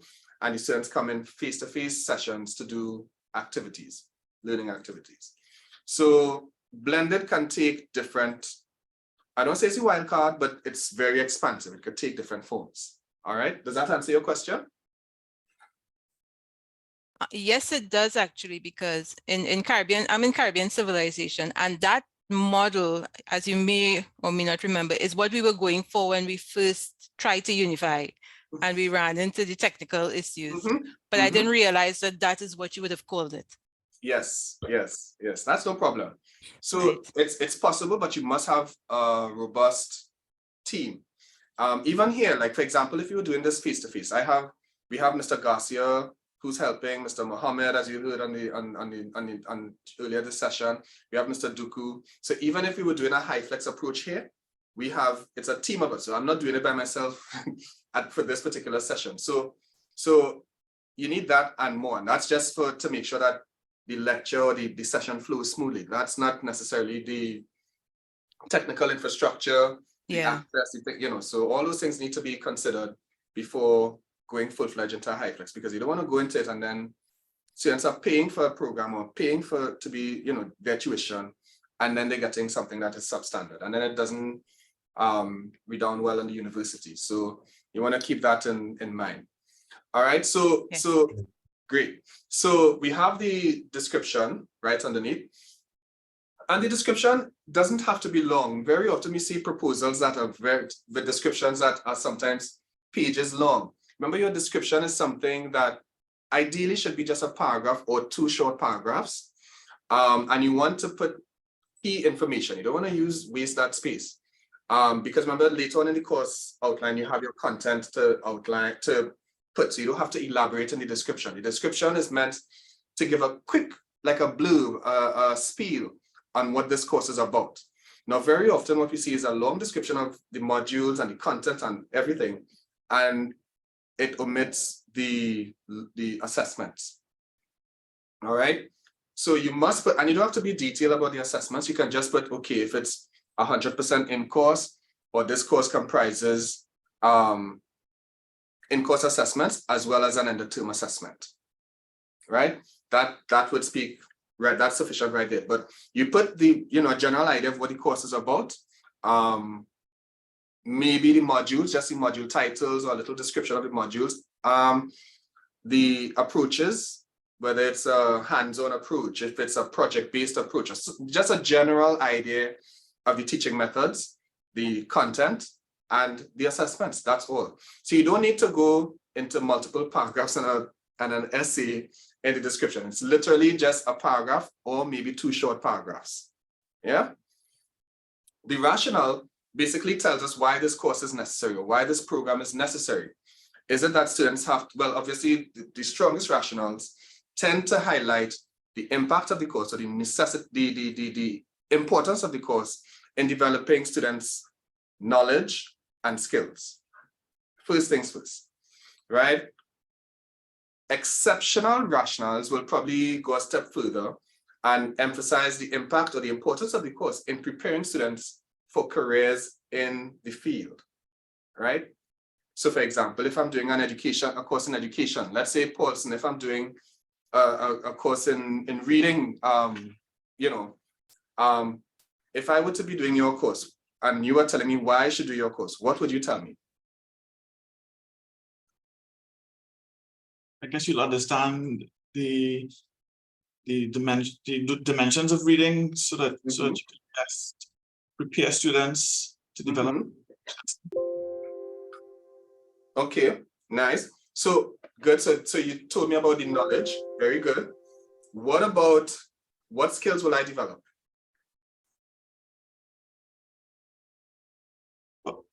you develop skills in helping students develop their phonological awareness, their understanding of the alphabetic principle, Right. how Good. to teach and learn vocabulary, how to Right. develop a range of questions to target the taxonomies. Very good. And in so doing, and to make it even more exceptional, you could tie that to, and in so doing, this course prepares students for careers in education, right? Or whatever fields, or you would know the fields that relate to your course. So it's essential that students learn these skills or develop these skills and learn these principles of foundational theories and so on, if they are to be competent in a career in XYZ. That's so it might take different forms, but you get the gist of it, yeah? So those are the things that we look for in a rationale. The rationale also it's just a paragraph, it doesn't have to be very long. All right. The goals or aims of the course could be very general. So what is this course meant to do? It could be, this is not meant to be a very long paragraph. It could be in point form, like a couple, 2-3 points. This course is meant to do A, B, and C, or X, Y, and Z, or the primary goal of this course is to develop phonological awareness, yeah, and that sort of thing. The course learning outcomes. This is where it gets tricky, because very often we see proposals that have not the best learning outcomes. All right, so we'll get into that in just a bit. And then of course the course content. So those are the modules and so on that comprise the course. All right, any questions so far before we go into learning outcomes? Very briefly. Justin, I know you talked about this issue of blended versus online, but I think because those terms are so vague, I know there's a document that we have where they try to differentiate about different types of blend, and there's technical terms in there that even becomes another opportunity to make it vague. But I just find that for the sake of what was what I want to use, quality assurance, people interpret those things differently. And times I remember just recently becoming aghast when students complained they were seeing their lecturers 4 times for the semester. And of course that's blended, and so they had 4 face-to-face, and everything else was something posted on My Learning, where you had content for students to read, and then they would go and do something, like do a discussion forum, and so they were saying they had a strong blend leading toward online, but their online was just posting stuff that students read and not engaging, synchronous sessions. So because that is so big, it's an excuse for somebody who said, I'll just put something for children to read and let them, write up something. No, the thing with that, one of the things that people tend to do is look at the definition of it and not look at the university's criteria. So what makes a blended course blended, or what are the requirements? At the very least, if it's a blended course, there must be a minimal number of contact hours. So that would let you know how much contact in terms of physical face-to-face contact that you're going to have with your students, and how much is going to comprise asynchronous or online activities. So when we view, that's why the course calendar, and as we mentioned earlier, is so important, because we see what is online, what sort of activities. It may not be set in stone, but at least we have a map of what comprises online versus face-to-face. Even in the contact hours, that little matrix in the course outline speaks to that. So if it's plenaries, let's say if it's face-to-face or labs or whatever the case might be, and you're supposed to elaborate a little bit on what those plenaries are, whether they are online. You don't have to specify a plenary on 1 week face-to-face and a plenary on 1. You don't have to go to that detail, because it might change from every time you do the course, from every iteration of the course. But you definitely want to have some sort of standardization, or add some details in terms of what is face-to-face in the course proposal and what is online. Now, when the course proposal gets to CTL, for example, we look at those things. So if you're going to tick at the very top, it's blended or online, then what makes the course blended? you can't have it's blended and then you have a bunch of in class or physical activities, or it's, you know, it's, you get what I'm saying? So we look at those things, but I definitely understand what you're saying in terms of persons just slapping on material in the online environment and then giving students stuff to read and then think that is blended. I would encourage such persons to really take a look at the university standards as it pertains to that. If they don't, it becomes very evident if you don't want to pay attention to it during the course or even before you prepare the course. It becomes very evident in the course evaluation results. All right. And I think I could probably call Mr. Garcia and putting him on the spot to shed some light in that regard in terms of what students have been saying as it pertains to what the data has said, I should say, as it pertains to students' course evaluation or course experiences. As far as blended, what is online, how they are engaged online versus face-to-face. All right, so I'm calling Mr. Garcia here, so he's gonna join me. All right. Afternoon, everyone. Nice to have you all again. So what we have been striving to do is to really emphasize the student voice on campus. They are a key stakeholder, a main stakeholder, really and truly. And within the past few years, especially given the transition from fully face-to-face to that emergency remote and so forth, so from 2020 come forward, what we have seen is that the student voice has definitely changed. It has become a lot louder, and we are grateful for that. So what we have seen coming up is a lot more wordy comments, for want of a better word. Or expressive. Very, very expressive comments. Yes. And in cases specific to things such as assessment, things such as technology integration, one that stood out to us recently was a simple thing about posting content or actually using my e-learning.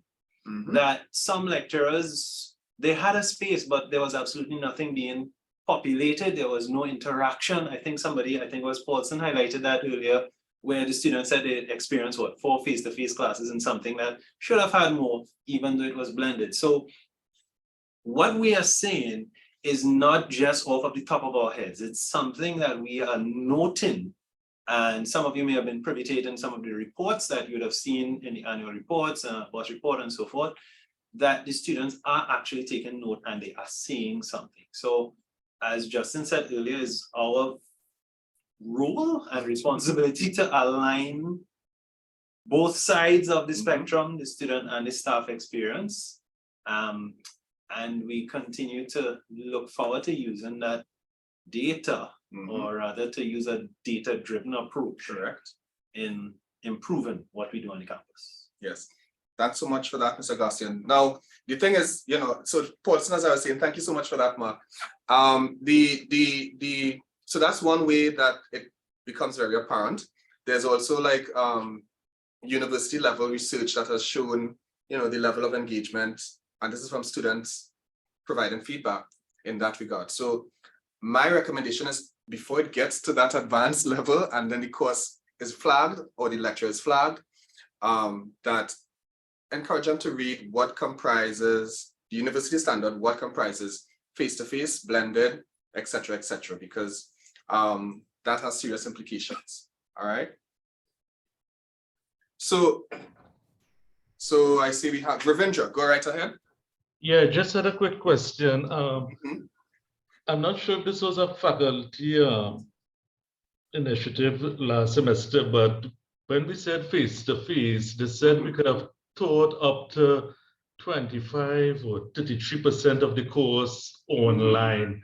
Is that still occurring this semester or in the future, or was that something just for last semester? Yeah. I'm not sure if it was last semester 1. I think it was. You mean during the pandemic, or no? When we went back it came out last semester. You mean like August? Just before semester 1? No, it was semester 1.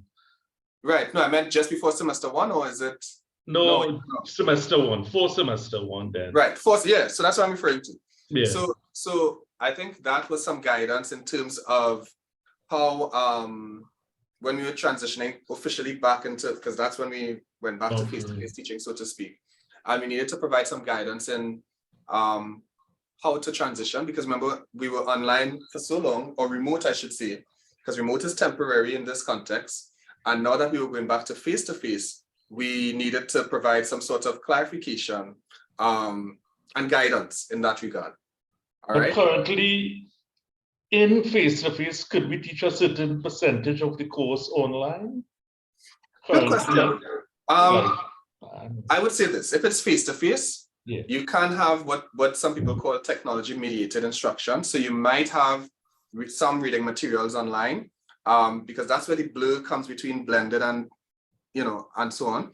But you definitely can have engaging activities for engagement in the online environment. You can.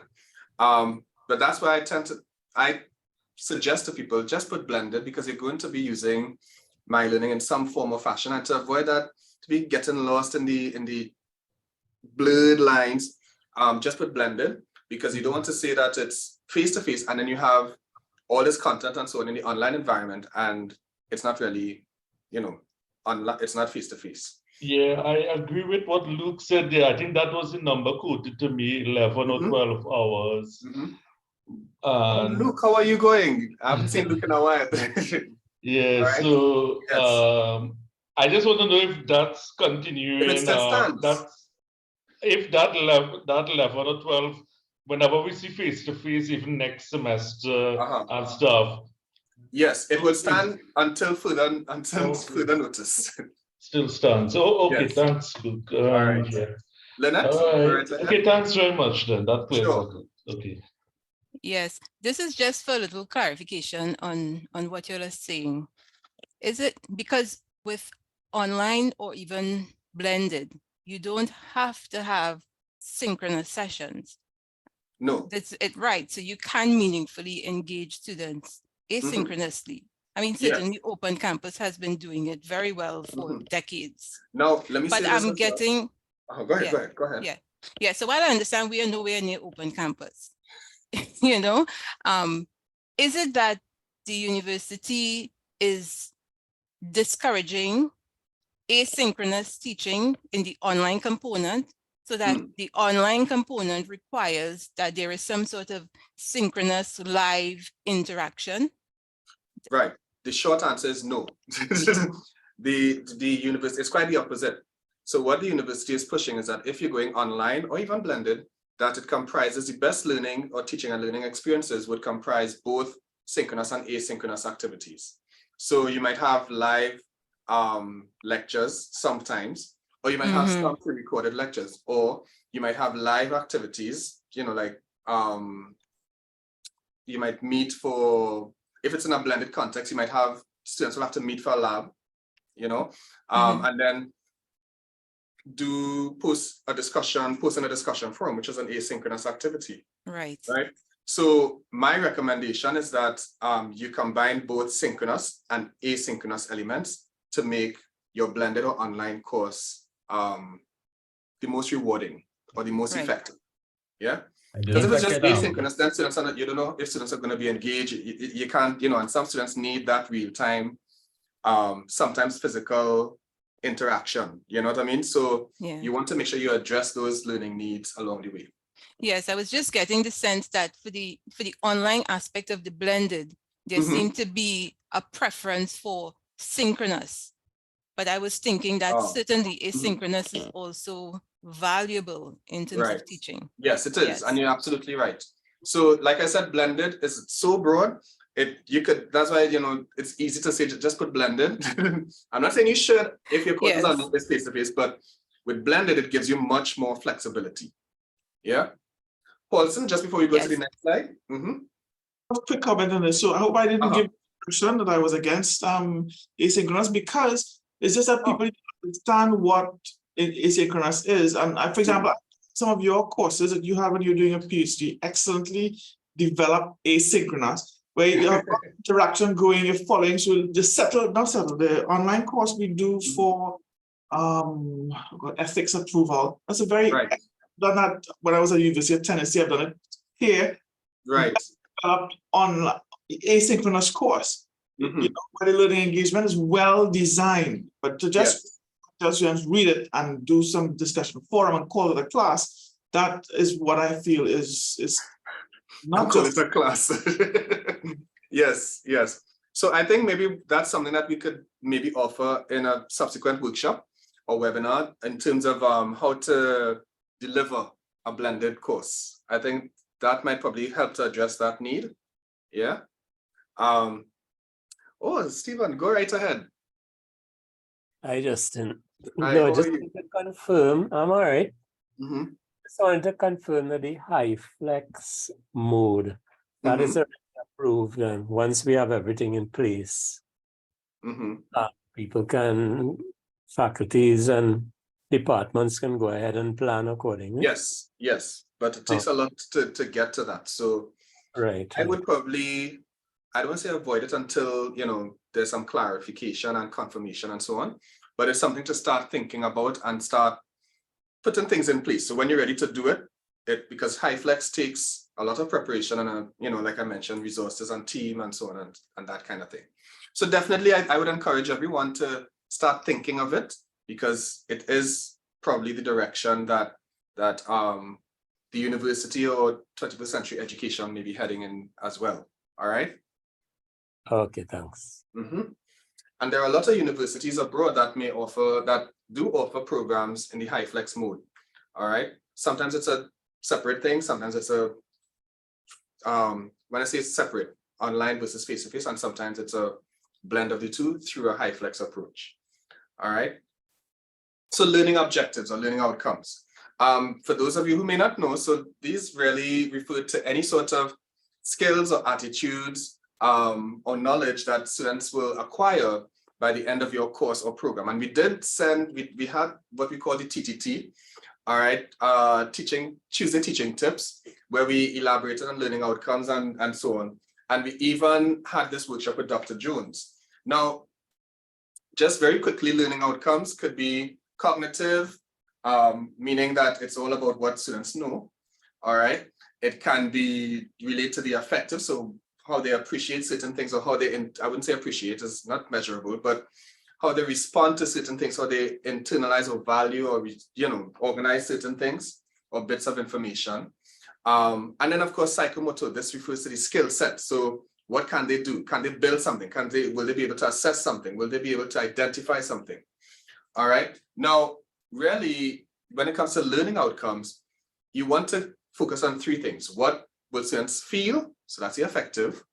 What will students know? That's the cognitive. And what will students do? So that's the psychomotor. So remember I mentioned it earlier in the rationale that you want to highlight these things as well. So you see where the alignment between the description, the rationale, and now the learning outcomes come into play. Now, when it comes to, so when it comes to learning outcomes, you want to make sure that your learning outcomes are what we call SMART, meaning that, well, as you see it here. So it's an acronym that ensures that your learning outcomes are measurable, all right, are exemplary, attainable, they're time bound. Now, SMART is one acronym that you can use for learning outcomes or creation of learning outcomes, but there are several other approaches. I developed a formula that might be helpful, and I'll share that in just a bit. So one of the things with learning outcomes, if you have, well, in your course of program proposals, you're going to have multiple learning outcomes or objectives. When in such a case, you want to make sure you have multiple, you want to take it from different levels. Now, each level has certain verbs. And do you know why we use verbs? Anybody take a shot? Paulson, you don't have to answer because I know you would know this. Why do you use verbs? Why verbs? It's an action word. Okay, it's an action word, good. Right? Carla said it's active learning. Keisha said to make it actionable. Okay, good. That's a nice take on it, I like that. But it also is a measurable form of behavior. Think of it like that. It's a measurable form of behavior. All right? right? It's something you can achieve, something you can do. So you could see that person, you could measure that learning outcome. Why? Because it's an observable form of behavior. So if I tell you I know something, how do you know that I know?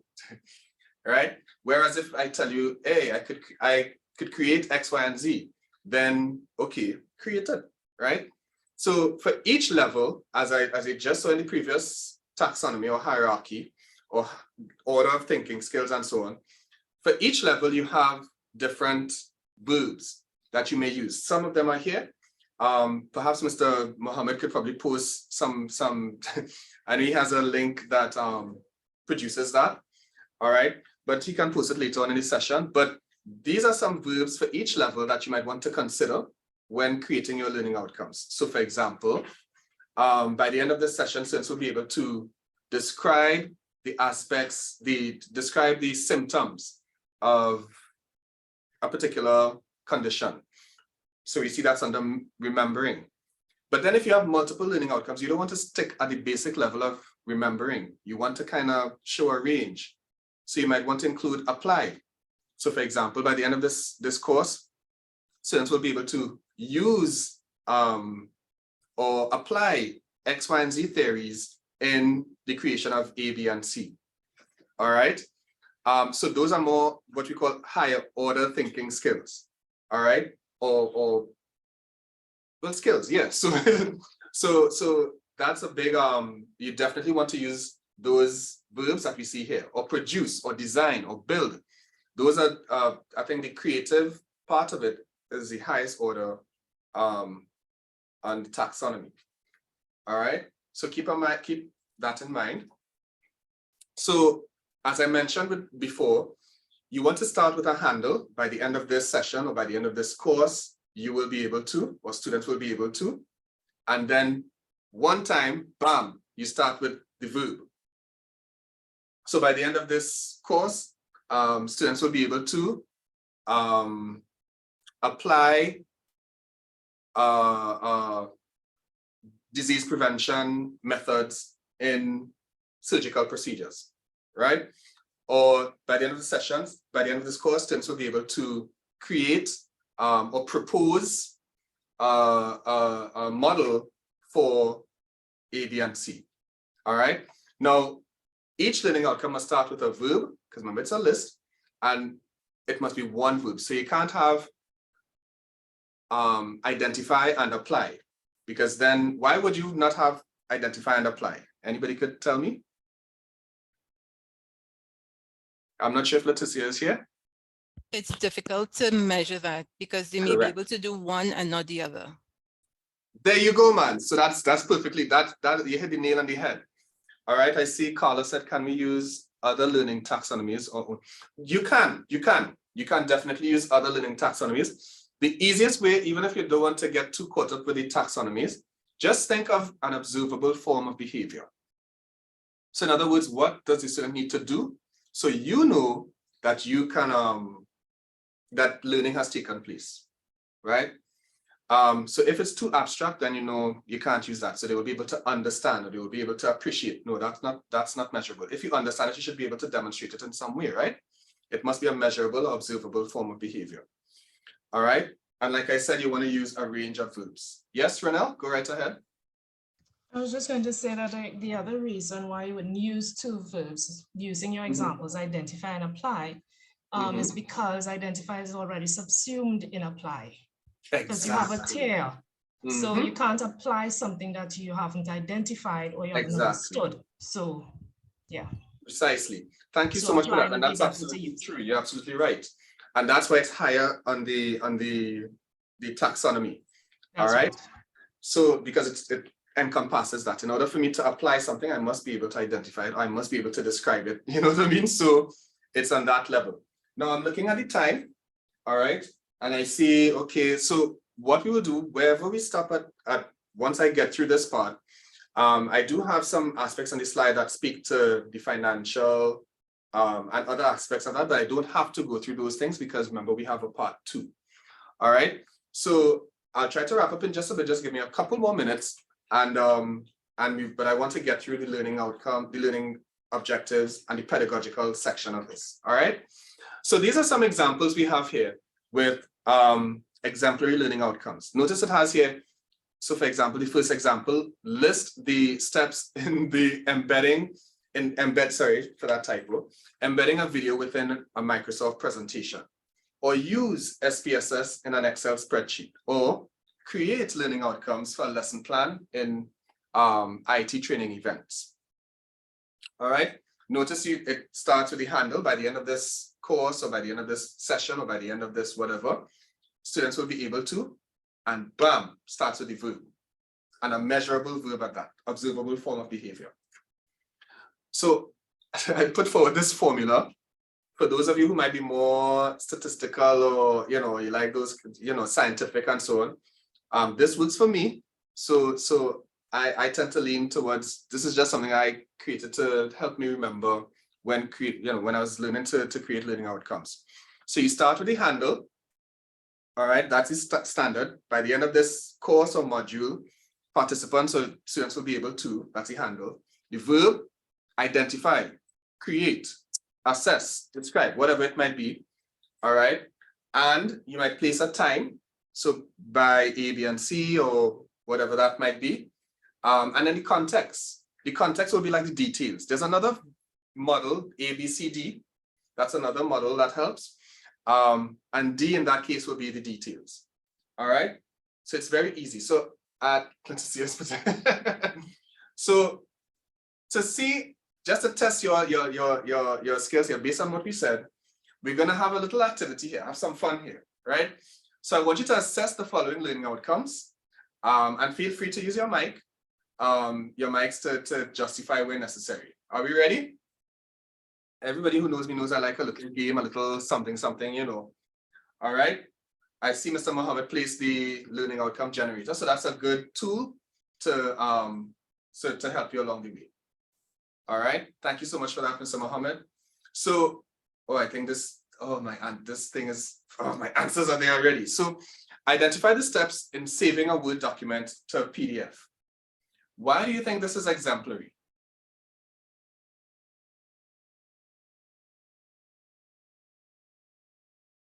Anybody could tell me? You could use your mics. What about this learning outcome makes it exemplary? Leticia, since you just gave a smiley, could you tell me? Well, you have one action word here, which is identify. Right, so you have one action word. So you see the formula at work here by the end of this course or module. So you have the specific handle. Carla, I saying it's specific. Nice, good. Thank you so much for that, Carla. And it has the verb identify and then the details, right? So good, excellent. Another one. Oh, sorry. Another one. By the end of this course, students will be able to understand the consequences of formatting a flash drive. Why is this not an exemplary learning outcome?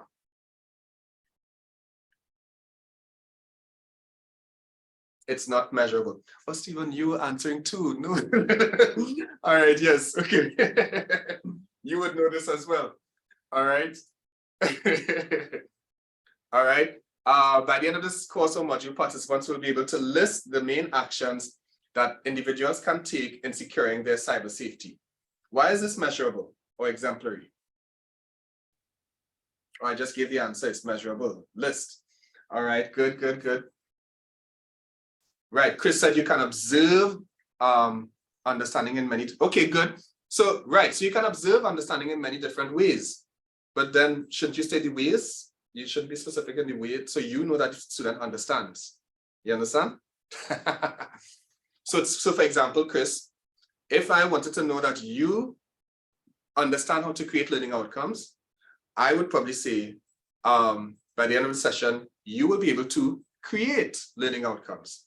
As opposed to by the end of the session, you will be able to understand how to create learning outcomes or something of that sort. Yes, exactly, Chris. You got it, man. You got it. All right. So this next one, this last one, this is an example here. So describe and assess. And we spoke about this. All right. Because you might be able to accomplish one instead of the other. And then being able to assess, you could probably describe as well, because you have to know what you're assessing. So you see why assess is higher in the taxonomy. All right. So, and this is another example. So learning outcomes, and this is just an example I'm providing for you here. Sorry, let me come out of the way. So this is a sample here of the pedagogical side of things. We didn't get to assessments yet, but we'll probably do that next week. So we see a bit of it here. So learning outcomes. Upon successful completion of this course, students will be able to implement effective knowledge management systems. All right. Notice I didn't say no or that sort of thing. Implement, so it's measurable. And then we have identify innovation opportunities. And look at what's going on there. It's going even into develop. So you have a range of verbs on the taxonomy. So it went from identify, which is the basic level, all the way to develop, otherwise known as create. All right. So we see where it is there. And look, when it's a program proposal, notice what it did there at the bottom, the matrix. So the learning outcomes of the course must also match the program outcomes. Now, it may not match to every learning outcome. All right. And that's perfectly fine. But at least it shows alignment between the course and the wider overarching program. All right. Let me come out of the way. So you see, for example, describe critical thinking in innovation and entrepreneurship. So that's a program goal. So it's a broad goal. And the course learning outcome that appeals or aligns with that is identify innovation opportunities. All right. So we understand that so when it's a program learning, when it's a program proposal, these are the things that you need. You would have to complete this particular matrix. All right. So I think what we can do, we could stop here. So this will be your homework for next week's class or webinar, I should say. All right. So what I want you to do is develop 3 exemplary learning outcomes. So you might probably want to take a look at Dr. Jones's session. And this session, we'll provide a recording for you as well. And some of the materials we shared, Mr. Mohammed posted in the chat. And I want you to create 3 learning outcomes that you can share with the class next week. All right, we can start off with that. All right. And once you do that, I think we could go from there to assessments and then let the other guest presenters take it from there. How does that sound? Oh, so we'll definitely have to go and see if Dr. Jones's session was posted. All right, but you can definitely pay attention to our YouTube channel. Mr. Mohammed or Mr. Garcia could probably post a link, and we can definitely try to get that session there, that recording there. All right, because I think it would be a useful resource in that regard. There's also another YouTube video, I think, in the TTT we posted in Tuesday Teaching Tips about 2 weeks ago. So it should be in your email as well. So keep that in mind. So once you come next week, we will start off with your homework. All right. And this is a good example, Paulson, of synchronous. And then we have this asynchronous activity, which you'll work on, and then we start with that activity. All right. Almost somewhat of a flipped approach, but yeah. So Mr. Garcia just posted the link for some feedback. So this feedback, of course, is integral to so we'll know how to improve, what we can do different, and more ably or effectively meet your needs. All right. So are there any other questions? Thank you for posting that link in the chat, Mr. Mohammed, with the YouTube channel. Can everyone see the resource with the, sorry, not the resource, the evaluation link? Okay, great. So what I will encourage you to do, for those of you who have not registered for next, because it's a two-part webinar series with a certificate to be issued upon completion of both parts. So if you did not register for that, and it's a different link, so you need to register to get that link to next week's session, where we will finish this part on learning outcomes and assessments, and then hear from other entities, such as the OL, the library, the bursary, maybe Banner, depending on if Karen is available, and we'll take it from there. All right. Any other questions? Or Raquel is asking, which is the recording with Dr. Jones? Yes. So save that Okay, link. so Go ahead. oh, sorry. Go ahead. So the recording has not been uploaded as yet, but just subscribe to the channel, and as soon as we upload it, you will get that notification. Yeah. All right. Thank you so much for that, Mr. Mohammed. Any other questions? So I don't know if you're completing the evaluation. All right. By all means, you can just put a thumbs up, or you could post in the chat or you could even use your mic.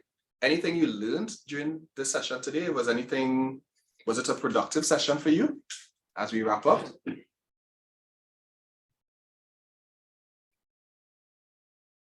So you could put a thumbs up. If not, if it's a thumbs down, you could let me know.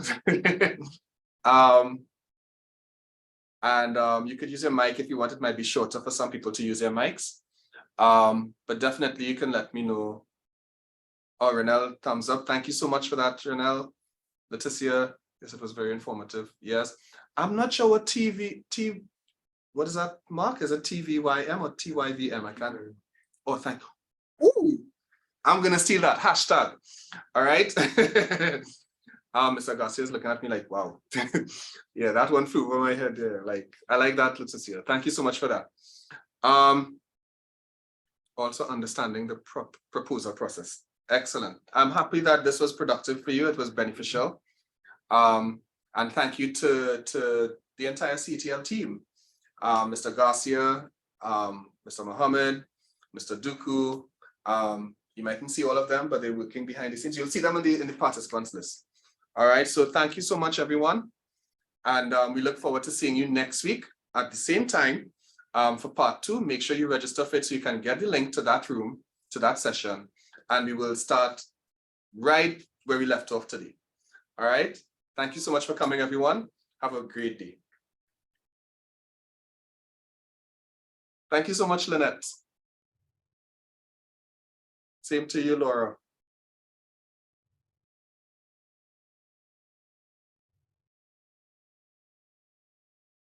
No problem at all, Chris. Thank you, Rochelle. Have a great afternoon.